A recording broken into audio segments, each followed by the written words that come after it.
श्री पप्पू यादव जी। धन्यवाद कृपया महोदय। मैं पहले तो डिजास्टर से शुरू करता हूं, कोरोना से। कोरोना के समय का ध्यान रखिएगा। कोरोना का सबसे पहला डिजास्टर, आप याद करिए, हमारे मंत्री जी हैं, गंगा की नदियों के किनारे कितने लाश पड़े थे, कितने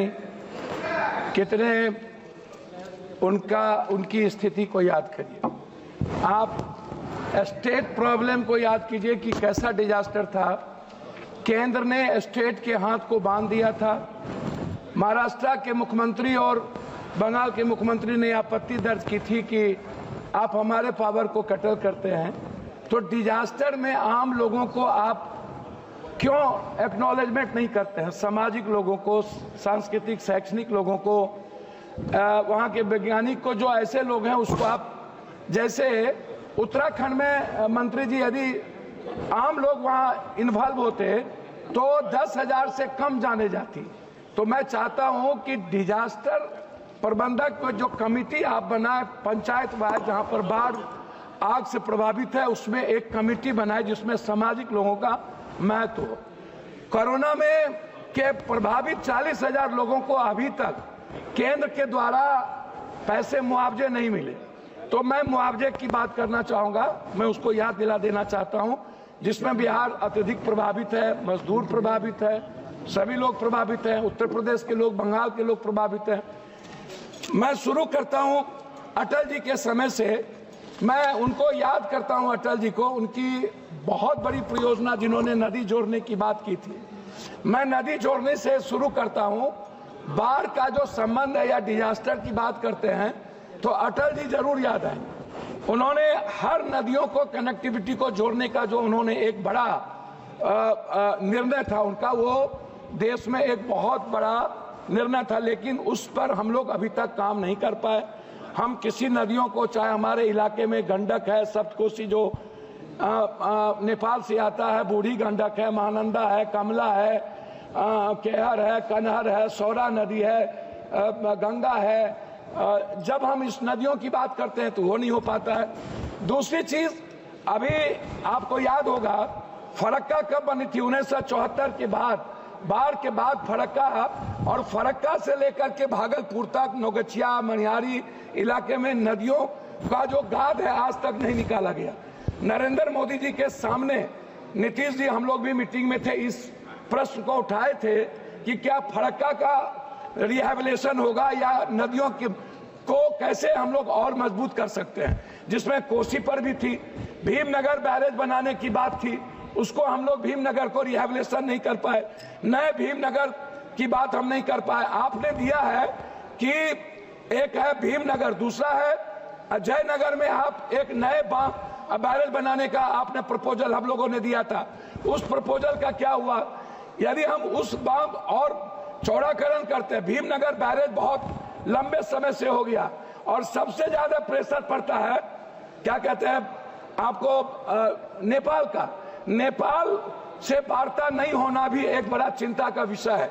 हम हाई डैम की बात करेंगे, जिसमें आपने 26 तक चिट्ठी लिखी है हमको कि आप 26 तक आप उसका पूरा का पूरा सारी चीज तैयार कर लेंगे। तो हम एक हाई डैम की बात, बिहार के लिए, बिहार की आपदा के लिए जो सबसे बड़ा चीज है, हाई डैम भी है, एक बड़ा भीमनगर बैरेज का नवीनीकरण है, दूसरे जगह भी है।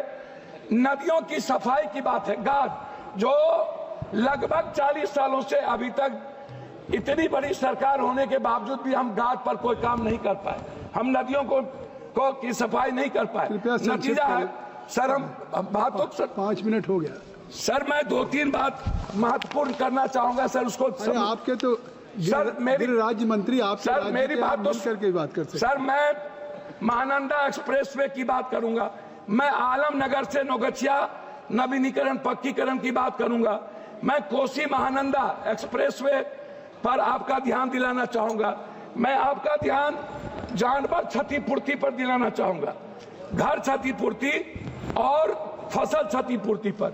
जब बाढ़ आता है, अभी बाढ़ आया, लगभग 7 लाख क्यूब पानी के बाढ़ आया, जिसमें पूर्णिया का आप कोई भी इलाका, किशनगंज का, अररिया का, आप सहरसा का इलाका देख लीजिए, आप उस कोसी सीमांचल का जो भी इलाका आप देखेंगे, 7 बांधे टूटी। आप गाइड बांध क्यों नहीं बनाते हैं? गाइड बांध यदि बनाएंगे तो बेहतर होगा।